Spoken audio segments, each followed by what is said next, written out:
Is the resale market finally going to drop this year? I'm sure you must have felt for that. You must be thinking like, yeah, finally gonna drop. But I'm sorry, I believe the reality is going to be the exact opposite. And in today's episode of Pocketview Insights, shifting away from talking about new launches for a video or two, I will talk about why I think resale market will continue to move this year and possibly even higher than the 3.9% increase for 2024. Disclaimer, whatever I share does not constitute financial advice. It is solely based on my opinion on what is right or wrong. So please do your own due diligence. If you're liking the content so far, please hit the like and subscribe button, as your simple gesture will help a lot with the YouTube algorithm. If you're interested to find out more about property related matters, please find all the social media handles I am on, or you can just directly reach out to me on WhatsApp. Separately, I have also set up a Telegram group at the start of the year so that we can have a discussion that we as agents are not allowed to do so online, which is to talk shit. So if you are interested to get into a community that talks about everything under the sun about property, please scan the QR code, or for the boomers out there, I have pasted the link in my description. We're going to close the group invitation in probably a month or 2 times, so head over and I will see you there. Now back to the video. For those of you who has been following my videos long enough, you will know my area of focus has always been on the resale market, so it is a segment that I'm very qualified to talk about.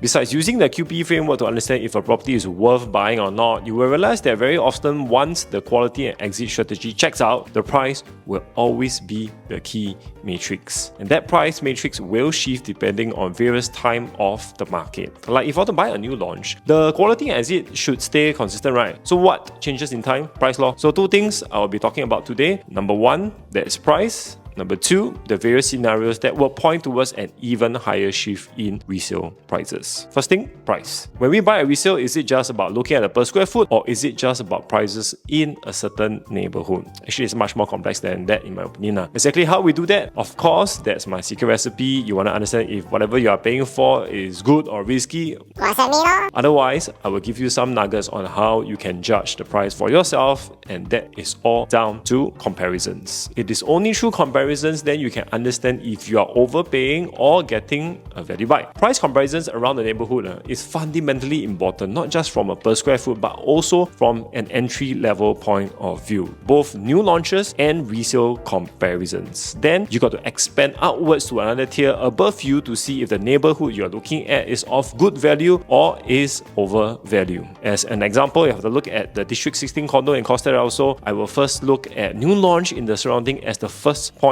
of reference. It is also in this category where I can tell you is the first reason why I expect resale prices to creep up. Why? The remaining unsold inventory in the new launch segment and the upcoming supply for the year ahead. As of today, there's approximately 18 to 19,000 unsold inventories in the primary market. The last time we have seen such numbers was in 2021 to 2022, and it kind of coincides with the rise in resale prices. Now, the unsold inventory, if you keep track, are also mainly in the CCR and RCR. You hardly get any left in the OCR region. Even when they pop out like the likes of Norwood Grand or whatnot ever, it is also the reason why this type of property sells out very, very well, because there's hardly any option. Now, looking at the upcoming launches this year, I know there are also a lot of people saying that there are a lot of launches expected, but if you dive deeper, you will also see that most of them this year are in the CCR and RCR region. Now, out of the 32 launches expected this year, that's just an estimate, only 7 is in the OCR region. An additional 2 will be the EC plots of Orel and I think Plantation Close. As you know, I always believe that the key driver of prices in Singapore are that of HDB upgraders. So the lack of launches in the OCR region, where most of the upgraders are more comfortable with, will see them flocking either to the RCR markets or the OCR resale properties. Of course, you can't rule out upgraders moving to the CCR, but let's be realistic, it is a pretty big jump. So problem number 1, the unsold inventory will see people flocking to the resale market, which brings me to problem number 2, drop in interest rate. In general, the drop in interest rates will push asset prices up as the borrowing cost drops, but for the past 2 years where interest rates has never been higher at about 3.5 to 4%, a lot of people flock to the new launches as the interest spread over the years is less impactful as compared to buying a resale where you will feel the full brunt of high borrowing costs. Now this will definitely change as we start to move towards 2% or hopefully under that in the next 12 months. If you buy one for own use, your cost of living drops tremendously. To illustrate to you an example, if I were to buy a resale to live in at $2 billion and take a $1.5 million loan, my interest alone adds up to be about $52,500 a year at last year's rate of 3.5%. Now, you add that with your maintenance fee of approximately $5,000 a year and a property tax of about $2,000 per year, you are looking at close to $60,000 per annum. You divide that by 12, you are looking at a true expense of about $5,000 per month just by staying in your house. So can I say it's equivalent to you renting somewhere else at $5,000? That's why some upgraders wouldn't mind buying new launch, as the cost of staying in one and renting another house while you're buying new launch isn't that big. Now, what if the interest rate drops to 2% or under that? But let's use 2% as a gauge. You're looking at $30,000 on interest and $37,000 in total in true expense. Now, that is equivalent to renting with a budget of only $3,000. I mean, $3,000 can rent what nowadays? Can't even rent a HDB lah. So this alone will sway some buyers to relook the market for resale options more seriously. Now, from an investment point of view, as rate drops and even if your rent stay as where it is, the return becomes much more worthwhile as compared to a year or two ago, where for some properties, it was pretty much a negative carry. Now, when your rates comes down and with a combination of consumers having not much options on the primary market or new launch, the focus will be on the resale market. That's where the final point of price will come into play. As the launches these days become harmonized, everyone knows the per square foot is slowly adjusting upwards. And for some, the gap between the new launch and the resale has never been much wider. As a very savvy investor, although PSF is just about only a small indicator of the market and that entry level is still important, it will still play with the minds of the market and users. So low interest rates, not much options on the primary market, and widening gap between resale and new launch, you think people won't start to go for more value resale purchases? It's about time.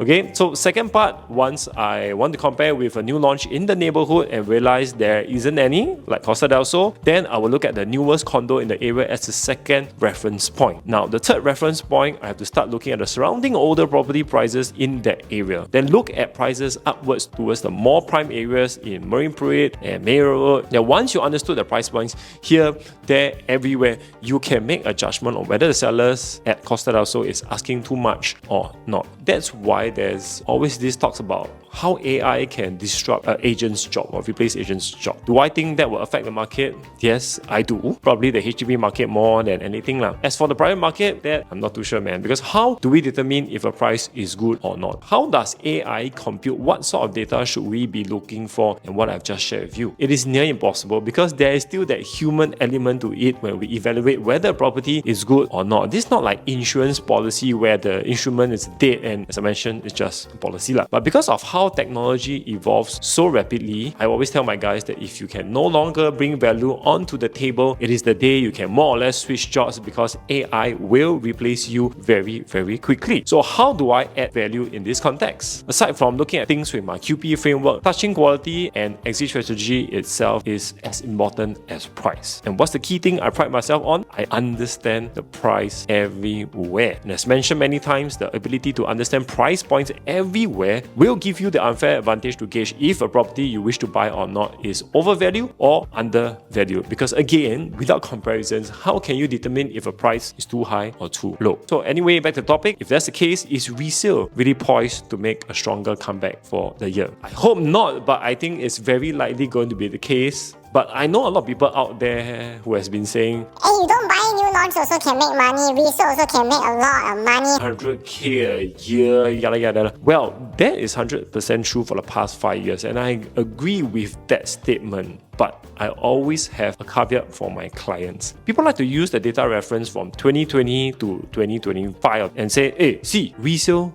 makes so much more than new launch. But did you dive deeper 5 years prior to 2020, which is like 2015? You see the resale you bought in 2015 and selling it in 2019 and 2020. You go and check the results. Now, for this research of yours that you're going to do, you must also make sure the property is older than 2008, since only then you will have that amount of data to play around with. If that's not fair enough, how about we spread across 9 years? Buy in 2011 and sell in 2020. Fair, right? You check, are the results same as between the timelines of 2020 to 2025? Let's use two extreme examples. Number one, Regent Heights in Choa Chu Kang, 1173 square feet. In 2024, the average transaction is $1.25 to $1.3 million. 2020, during COVID, 830k to 880k. Very solid, easily making like 450k to 500k, like 50% profits. Well done, congratulations. Okay, now let's look at prices in 2015, shall we? In 2015, it was about 880k to 900k, which means that for the 5 years horizon you bought in 2015 and if you sell in 2020, you will have likely break even or make a loss, right? Okay, fine. If you think 5 years is not right, I bring it back to 9 years ago. Okay, in 2011, a similar unit will cost 800 to 820k, which means that if I bought mine in 2011 at 800 to 820k and hold for close to 10 years, I would have only made 10 to 20k or even break even. Where's the profits we're talking about? You may say this is not fair as an example since Regent Heights is not near MRT, right? Sure, okay, I will show you something different, okay? Second example, a more solid option to see if it's consistent or not, okay? Bishan 8, right in front of Bishan MRT. For example, a 1163 square feet will cost about 2 to 2.08 in today's market. 2020, 1.38 to 1.4 million dollars. Damn what? Congratulations again. How about 2015? It was about 1.3 million dollars. 2011, 1.33 to 1.38 million dollars, which means that from 2011 to 2020, the property stagnated from 1.33 to 1.38 million dollars range to 1.38 to 1.4 million dollars in 2020. Again,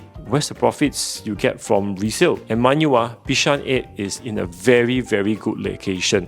And even good location wasn't spared. So why am I bringing this point out? It's because the last true peak in the prices was between 2011 to 2013. And the prices tumbled all the way till 2017 before it started rebounding all the way till it is today. My question to you guys out there is, what if we are at the peak now? Who knows? Besides using the QPE framework to identify good properties, we must also be prepared to face the prospect of stagnation given how high our prices have been for the past few years. I still reiterate that resale can make money, but you got to understand that the duration to make that sort of gains we have been seeing for the past 5 years might need to be spread out much longer. Meaning your approach to resale should be for the longer horizon, anything from 5 to 7 years or even upwards. Okay, new launch, although more expensive, are a little bit more predictable if you get the good ones. All in all, whether resale or new launch is suitable for you or not, very subjective. I know some people cannot take a new launch, some people don't like resale, no right, no wrong. But I'm always with the idea that whatever decision you make, better be clear on what to expect before you decide on what you really want to do. In that manner, you will know what you are getting into. You don't want to just buy something just because the recent stats shows a rosy picture, then you anyhow just buy. Because again, what if we are in the mother of all peak? I mean, I doubt so because I believe prices will rise again this year with the given reasons in the video, but who can ever be certain?